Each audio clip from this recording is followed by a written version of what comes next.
Hey, Eugene. Hi, Stan. My brother Stan. He's okay. You like him. What are you doing home so early? Is Pop home yet? No. Did you get the tickets? What tickets? For the Yankee game. You said your boss knew this guy who could get passes. Didn't you ask him? Yeah, no, me and my boss had other things to talk about. I'm in trouble, Huge.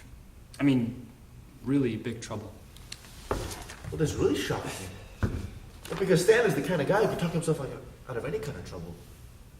Well, what kind of trouble? I got fired today. Fired? Well, you mean for good? You don't get fired temporarily. It's permanent. It's a lifetime firing. Why? What happened? It was on account of Andrew. The colored guy who sweeps up. Well, he was cleaning the floor in the stockroom, and he lays his broom against the table to put some junk in the trash can, and the broom slips. Knocks a can of linseed oil over the table, and ruins 3 brand new hats right out of the box. $9 Stensons.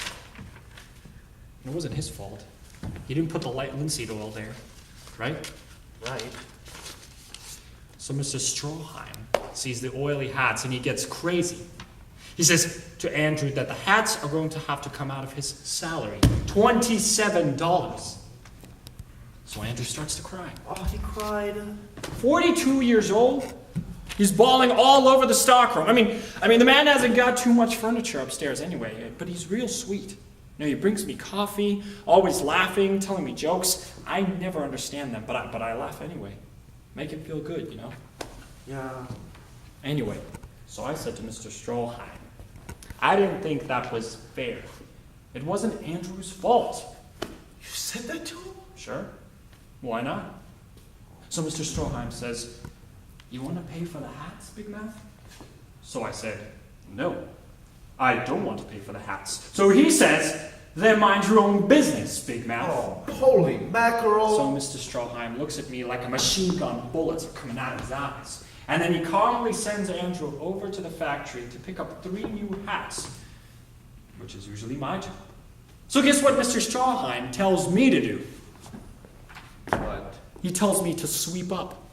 He says for this week, I'm the cleaning man. I can't believe it. Everybody's watching me now, waiting to see what I'm going to do. Even Andrew stopped crying and watched. I felt the dignity of everyone who worked, and the store was in my hands. So I grit my teeth, and I picked up the broom, and there's this big pile of dirt right in the middle of the floor. Yeah. And I sweep it all over. Mr. Stroheim's shoes. Andrew had just finished shining them this morning. If you want to talk about irony. I'm dying. I'm actually dying. Yeah, you could see everyone in the place is about to bust a gut. Mrs. Mulcahy, the bookkeeper, can hardly keep her false teeth in her mouth. Andrew's eyes are hanging 5 inches out of their eye sockets. This is the greatest story in the history of the world. So Mr. Stroheim grabs me and pulls me into his back office, closes the door and pulls down the shades, gives me this whole story about how he was brought up in Germany to respect his superiors, that if he ever did such a thing like you do, they would beat me in the coat until they carried me away dead. Well, that's perfect. You got it down perfect. And I say, yeah. But we're not in Germany, old buddy. You said that to him? Well, no, not to myself. But I didn't want to go too far. I was wondering. Anyway, he says he's always liked me, and always thought I was a good boy. And that he was going to give me one more chance. He wants a letter of apology. And that if the letter of apology isn't on his desk by 9 o'clock tomorrow morning, I can consider myself fired. Goodness, I would have had a heart attack. What did you say? I said I was not going to apologize if Andrew still had to pay for the hats. He said that was between him and Andrew, and that he expected the letter from me in the morning.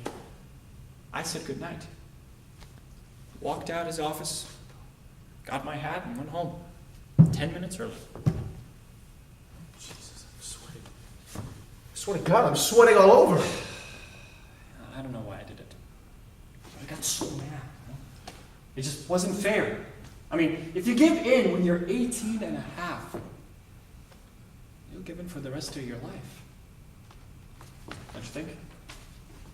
I suppose so. So, what's the decision? You gonna write the letter? No. Positively? Positively! Except I'll have to discuss it with Pop. You know, I know we need the money, but he told me once, you always have to do what you think is right in this world and stand up for your principles. What if he says he thinks you're wrong? Well, that you should write the letter. He won't. Right? He's gonna leave it up to me, I know it. But what if he says, write the letter? Well, that's something we won't know until after dinner. Will we?